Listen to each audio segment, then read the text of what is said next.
Master minds commerce చదవాలనుకునే 10th inter విద్యార్థుల తొలి ఎంపిక. నమస్కారం విజయపేదన గారు. నమస్తే నాగరాజ్ గారు. రీసెంట్ బేబీ మూవీ అని ఒకటి చూశాను నేను.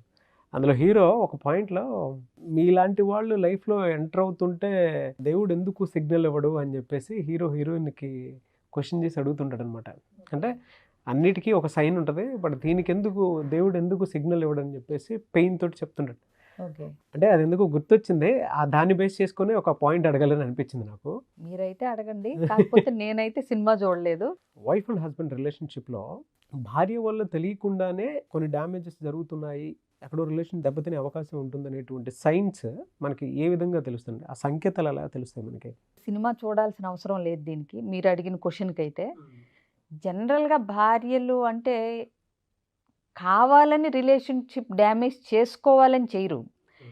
ఏదో అనుకుని వాళ్ళకి చేతగాకో లేకపోతే వాళ్ళకి తెలియకో కొన్ని ఇప్పుడు నేను కొన్ని చెప్తాను మీకు, ఒక 10 పాయింట్స్ లాగా. కొన్ని తెలిసి చేస్తారు, కొన్ని తెలియక చేస్తారు, కొన్ని వర్కౌట్ అవుతాయి అనుకుని చేస్తారు. ఏదో ఒక రకంగా తెలియనితనంతోనో అజ్ఞానంతోనో అతి తెలివితేటలతోనో చేస్తుంటారు. ఓపెన్ కమ్యూనికేషన్ ఉండదు. ఏదైనా ఈ ఆడవాళ్ళకి చాలా మందిలో ఉండే జబ్బు ఏంటంటే, మొదట్లో నాకు కూడా ఉండేదనుకోండి పెళ్ళైన కొత్తల్లో, అంటే అన్నీ చెప్పటానికి మొహమాటం వేసి, అడగటానికి మొహమాటం వేసి, తెలుసు కదా వాళ్ళే అడగొచ్చు కదా, వాళ్ళే చెయ్యొచ్చు కదా, నాకు ఇది ఇష్టమని ఒకసారి చెప్పాను కదా, ఇప్పుడు ఇది కావాలేమో అడగొచ్చు కదా. అంటే ఏంటంటే ఓపెన్ కమ్యూనికేషన్ ఉండదు. ఇప్పుడు బయటికి వెళ్ళినప్పుడు డిన్నర్ చేసిన తర్వాత నాకు ఐస్ క్రీమ్ తినడం ఇష్టం అనుకుందాం, ఎప్పుడో ఒకసారి క్యాజువల్గా చెప్పాను అనుకుందాం. ఇప్పుడు వాళ్ళకి అది గుర్తు రాకపోవచ్చు, బట్ ఐస్ క్రీమ్ కావాలి తినాలని ఉంది అనే చిన్నదానికి అది వాళ్ళే అడగాలి ఒకసారి చెప్పాను అని అనుకోవటం ఎంతవరకు కరెక్ట్ అంటారు? అవును. పోనీ సర్లే గుర్తులేదేమోలే, ఇక్కడ విషయం చూడండి, గుర్తులేదేమోలే ఎప్పుడో ఒకసారి చెప్పాను కదా అని చెప్పి వదిలేస్తే పర్వాలేదు. అంటే ఏంటి, దీన్ని క్యారీ చేసి నాకు ఐస్ క్రీమ్ తినాలనే కోరిక ఉంది కానీ నేను అడగకూడదు, వాళ్ళే నా మనసు తెలుసుకుని ఐస్ క్రీమ్ తినిపించాలి అంటే అన్నిసార్లు వర్కౌట్ అవుద్దంటారా? వర్కౌట్ కాదు. ఇది ఐస్ క్రీమ్ కాబట్టి ఓకే. ఇలాంటి వేరే ఎగ్జాంపుల్స్లో కూడా పాటించారనుకోండి, అడగరు, అవతల వ్యక్తే మనసు తెలుసుకుని చెయ్యాలి అంటే ఒక మనిషికి మనసు మైండ్ రీడింగ్ స్కిల్స్ ఎందుకు ఉంటాయి? అవును. అంటే ఏంటి, నీకేం కావాలి అనేది క్లియర్గా కమ్యూనికేట్ చేయలేకపోవటం, నీకు కావాల్సిందే అవతల వ్యక్తితో చేయించుకోవటం రాపోవటం కూడా వీళ్ళ తప్పే అవుతుంది. రిలేషన్షిప్ ఒక రకంగా దెబ్బతింటానికి వీళ్ళు నోరు తెరవకపోవటం ఒక reason. 2, intimacy, emotional intimacy maintain చేయరు. అంటే ఏంటి, డిస్కనెక్టెడ్గా ఉంటాం అవతలాళ్ళ ఫీలింగ్స్కి. ఎమోషనల్ కంపాటబిలిటీ అంటే ఏంటండి అసలు? మనం ఎప్పుడు వాడుతూ ఉంటాం ఎమోషనల్ డిటాచ్మెంట్ అని, ఎమోషనల్ ఇంటిమసీ లేదని ఈ మధ్య ఎక్కువ మాట్లాడుతున్నాం మనం, ఎస్పెషలీ ఈ August 6th సెషన్ వచ్చిన తర్వాత. అవును. సో అసలు ఎమోషనల్ కంపాటబిలిటీ అంటే ఏంటి? ఒకళ్ళ ఫీలింగ్స్కి ఒకళ్ళు ఇచ్చుకునే వాల్యూనే ఎమోషనల్ కంపాటబిలిటీ. అంతే. ఇద్దరు ఒకే ఎమోషన్ని ఫీల్ అవ్వాల్సిన పని లేదండి. ఎమోషనల్ కంపాటబిలిటీ అంటే మీకు నచ్చిందే ఆవిడికి నచ్చక్కర్లేదు, అంటే ఒక సందర్భం జరిగినప్పుడు మీకు కోపం వస్తే ఆవిడికి కోపమే రావక్కర్లేదు, మీకు దుఃఖం వస్తే ఆవిడికి దుఃఖం రావక్కర్లేదు. కానీ ఒకళ్ళకి దుఃఖం వచ్చింది అంటే రెండో వాళ్ళు దాన్ని అర్థం చేసుకోవాలి, ఆ ఎమోషన్కి రెస్పెక్ట్ ఇవ్వాలి, వాల్యూ ఇవ్వాలి, ఆ ఫీలింగ్స్కి ఇంపార్టెన్స్ ఇవ్వాలి, గుర్తించాలి. ఏదో సినిమాలో పవన్ కళ్యాణ్ అంటాడు, నువ్వు ఏదన్నా చెయ్యి అత్త కానీ మేము ఒకళ్ళు ఉన్నామని గుర్తించు అని చెప్పి. సో అక్కడ ఒక మనిషి ఉంది, వాళ్ళ ఫీలింగ్స్కి వాళ్ళకి ఫీలింగ్స్ ఉన్నాయి అనేది మనం ఎక్నాలెడ్జ్ చేయాలి. లేదంటే అవతల వ్యక్తికి అంటే నేను ఉన్నా లేకపోయినా ఒకటేలాగా ఉంది కదా ఇక్కడ అనే ఒక సైలెంట్ ట్రీట్మెంట్ ఇచ్చేస్తే హస్బెండ్కి అక్కడ దెబ్బతింటుంది. 3rd వచ్చేసి క్రిటిసిజం. అంటే ఎప్పుడు చూడండి విమర్శించటం భర్తని ప్రతి చిన్నదానికి. అంటే వాళ్ళు చేసే ఏ పని నచ్చకపోవటం, ఈ నచ్చకపోవటాన్ని ఎక్స్ప్రెస్ చేసిన కొద్దీ వాళ్ళకి కాన్ఫిడెన్స్ లెవెల్స్ తగ్గిపోయి ఇంకా తప్పులు చేస్తుంటారు. అర్థమైందా? కొంతమందికి నెగిటివిటీ చూడటం తప్పితే పాజిటివిటీ చూడటమే రాదు ఒక విషయంలోంచి. సో ఈ విమర్శలు, ఆ విమర్శ తగులుతున్న కొద్దీ వాళ్ళు ముడుచుకుపోతూ ఉంటారు. అర్థమైందా? ఒక స్టేజ్ వస్తుంది, ఈవిడికి నేనేం చేసినా నచ్చదు, అసలు చేయటం ఎందుకు అనుకుంటారు, వెక్స్ అయిపోతారు. అంతే కదా హస్బెండ్. ఈ టెక్నాలజీని విపరీతంగా వాడి ఓవర్ ప్రొటెక్షన్, అంటే వాళ్ళ గ్యాడ్జెట్స్ చూడొద్దు అనుకోవటం, భర్తకైనా సరే చూపించకపోవటం, అంటే టెక్నాలజీని అతిగా వాడటం, దాన్ని ప్రొటెక్ట్ చేసుకోవాలనుకోవటం, ఏదన్నా సరే అంటే భర్తకు కూడా ఈ పొరపాటు ఫోన్ తీసుకుని నువ్వు ఎందుకు తీసుకున్నావు అని కంగారుగా అంటే వెంటనే అందులో ఏం లేకపోయినా భర్తకు అదేంటి నీ ఫోనే కదా నేను తీసుకుంది, ఏదో ఇప్పుడు తన ఫోన్లో ఛార్జింగ్ అయిపోయిందని ఫోన్ చేద్దామని తీసుకున్నాడే అనుకోండి, నా ఫోన్ ఇచ్చేసే నువ్వు నా ఫోన్లోంచి మాట్లాడొద్దు, ఛార్జింగ్ పెట్టుకున్నాక నీ ఫోన్లోంచి మాట్లాడు అంటే ఎట్లా ఫీల్ అవుతారు? అంటే నువ్వు నేను ఒకటి కాదు, నువ్వు నా ఫోన్ టచ్ చేయటానికి వీలు లేదు అంటే సంథింగ్ ఈజ్ దేర్ అనే ఒక క్వశ్చన్ మార్క్ ఎరైజ్ చేస్తున్నావు నువ్వు. సో ఇక 5th పాయింట్కి వస్తే అన్ఎక్స్ప్లెయినబుల్ ఎక్స్పెన్సెస్ అంటే ఏంటి, నువ్వు చెప్పలేని కారణాల వల్ల ఖర్చులు పెరగటం. ఖర్చు ఎందుకయింది అన్నది చెప్పలేరు, అర్థమైందా? అంటే ఏదైనా సరే నీకు అవసరానికే వాడుకోవచ్చు, కానీ నువ్వు దాన్ని అంటే ఎక్స్ప్లెయిన్ చేయలేవు. ఏంటి ఖర్చులు అంటే నువ్వు చెప్పడానికి ఇష్టపడవు, చెప్పాలా అనుకుంటావు. సపోజ్ 2 చీరలు కొనుక్కున్నానని క్యాజువల్గా అంటావు, 2 చీరలు కొనుక్కుంటేనే 20,000 అయిపోయినాయా అని అతనికి డౌట్ వస్తుంది, కొనుక్కోకూడదా అంటావు. అంటే కొనుక్కోవటం తప్పు కాదు ఇక్కడ, దానికి ఆన్సర్ ఎట్లా చేస్తున్నారు, ఆ ఎక్స్పెన్సెస్కి ఎవరి బాధ్యులు అంటే ఇప్పుడు మీరు ఉద్యోగం చేస్తా మీ డబ్బులు ఖర్చు పెట్టుకుంటే అదొక రకం, వాళ్ళు ఉద్యోగం చేస్తా సరిపడా సంపాదిస్తా అన్నిటికీ ఈఎంఐలు అంటే కటకట అంటే బొట సెట్ చేసుకుంటారు కొంతమంది, వేస్ట్ చేయొద్దు డబ్బులు అని చెప్పి, అవునా? అలా ఉన్నప్పుడు ఎక్స్పెన్సెస్ విపరీతంగా పెట్టేసి దానికి ఏంటమ్మా ఎందుకయింది అని చెప్పినప్పుడు నువ్వు ఒక ప్రాపర్గా బాధ్యతాయుతంగా అయింది పక్కన పెట్టండి, దానికి ఒక ఎక్స్ప్లెనేషను అంటే ఏదో ఒకటి ఎందుకు అయింది ఈసారి ఇట్లా కొనాల్సి వచ్చింది అని చెప్పటం వేరు, నేను చేయకూడదా అని ఎదురు తిరగటం వేరు. కొన్నిసార్లు ఆ ఎక్స్పెన్సెస్ తట్టుకునే శక్తి ఉండకపోవచ్చు ఆ ఫ్యామిలీకి. అవును, అర్థమైంది? అన్నీ బాగున్నప్పుడు విషయాలు మనం మాట్లాడట్లా, డిఫరెన్స్ వచ్చినప్పుడు విషయమే కదా మనం మాట్లాడేది. అవును. 6th lack of support. అతనికి ఏదన్నా అవసరమైన ఇంటి విషయాల్లో కానీ ఏదైనా కానీ కోఆపరేషన్ కానీ సపోర్ట్ ఇవ్వటం కానీ అతని ఆశలకి ఆశయాలకి కళలకి అతని యాస్పిరేషన్స్కి ఆలంబనగా నిలబడటం కానీ ఒక సపోర్ట్ ఊతం ఇచ్చినట్టుగా ఉండకపోవటం కానీ చేయకపోగా ఇంకా డిస్కరేజింగ్గా కిందకి లాగేలాగా కష్టపడి వస్తాడు భర్త. మనం ఏం చేయక్కర్లా, ఒక హ్యాపీ ఫేస్ పెట్టుకుని ఉంటే చాలు.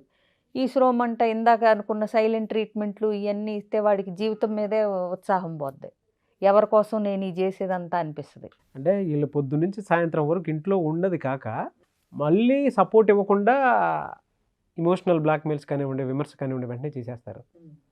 అంటే హస్బెండ్ వాల్యూ తెలియకుండా మాట్లాడేసేలాగా ఉంటారు కొంతమంది. 7th కాన్ఫ్లిక్ట్ రిజల్యూషన్ చెయ్యరు. అంటే గొడవ పడిన తర్వాత ఆ గొడవకు అసలు కారణం ఏంటి, మన మధ్య ఈ గొడవ ఎందుకయింది, దాన్ని కంప్లీట్గా అడ్రస్ చేసి ఇదే గొడవ మళ్ళీ రాకుండా చేసుకుందామని చూడరు. గొడవ పడతారు, ఇంకా అవతల వ్యక్తి చెప్పేది వినిపించుకోరు, ఇక నువ్వు నీతో ఉంటే ఇంతేలే, నీతో మాట్లాడితే ఇంతేలే, ఎందుకు వచ్చింది అంటే అబ్రప్ట్గా దాన్ని ఇచ్చేస్తారు. సో అదేంటంటే అవతల వ్యక్తికి ఇప్పుడు సడన్గా మన ఇద్దరం ఆర్గ్యూ చేసుకుంటున్నాం, మీ ఎక్స్ప్లెనేషన్ నేను వినాలని కోరుకుంటారు కదా మీరు. అవును. అదేం లేకుండా మీరు అనాల్సిన 4 అనేసి దులిపేసి అవతల వ్యక్తి చెప్పాల్సింది ఇవ్వకుండా ఇంకా ఇప్పుడు ఇంకెందుకులే ఇక ఉన్న కొద్ది గొడవే ఇక ఆపేసే దీని గురించి నువ్వు ఎప్పుడు ఇంతే అని ఒక స్టేట్మెంట్ పాస్ చేసి వెళ్ళిపోయాను అనుకోండి, నేను ఎట్లుంటుంది? ఇరిటేటింగ్గా ఉంటుందండి. అంటే అసలు అతుక్కోవడానికి కూడా మైండ్ సెట్ ఒప్పుకోదు అసలు. 8th వచ్చేసి స్టోన్ వాలింగ్. అంటే ఏంటంటే కంప్లీట్గా గోడ కట్టేసినట్టుగా ఇద్దరి మధ్య ఇక ఏ కమ్యూనికేషన్ ఉండదు. ఇద్దరి మధ్యలో గోడ ఉందనుకోండి, ఏముంటుంది కమ్యూనికేషను? ట్రాన్స్పరెన్సీ ఉండదు, కమ్యూనికేషన్ ఉండదు, అవతల వ్యక్తి స్థానంలో నిలబడి ఆలోచించడం ఉండదు. 9th point dissatisfaction about husband or life. అసలు నిన్ను చేసుకోవటం వల్లే వచ్చింది నాకు ఇదంతా, బయట ఆ సంబంధం వచ్చినా కూడా కాదనుకుని నిన్ను చేసుకున్నాను.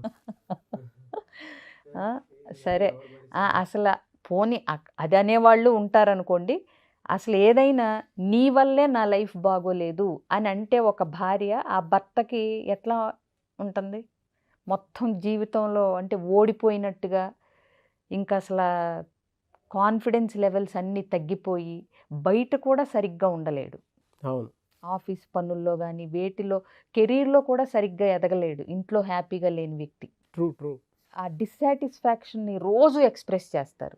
అంటే సపోజ్ నీకేయో కోరికలు ఉంటాయి, సపోజ్ అతని ఫైనాన్షియల్ స్టేటస్ ఇప్పుడే ఉద్యోగం స్టార్ట్ చేసి కెరియర్ ఏదో ఒక గాడిని పడతా ఉంది, అప్పుడే మనకి కార్లు బంగ్లాలు వచ్చేయాలంటే పక్కన వాళ్ళతో కంపేర్ చేసుకుని ఎట్లా వస్తాయి?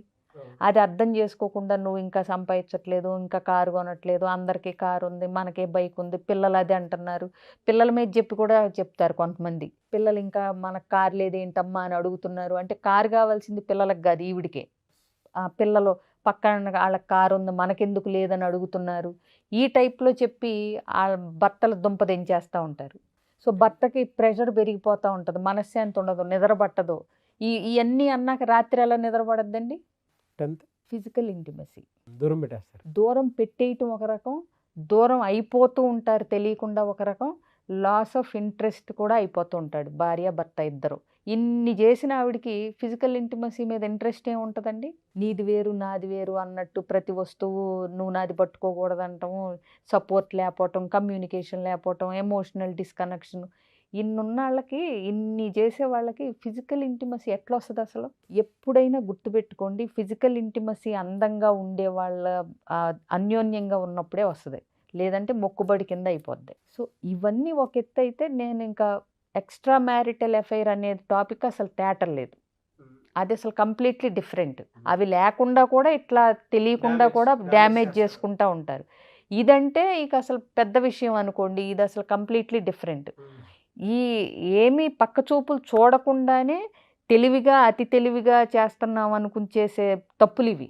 డ్యామేజ్ చేసేవి, భార్య చేసేటువంటి డ్యామేజ్ చేసేవి చిన్న చిన్నగా తెలియకుండా. ఇవి తనకు తెలియకుండానే తన కాపురాన్ని తనే కూల్చుకోవటానికి వేసుకునే అడుగులు ఇవి, కట్టుకునే మెట్లు.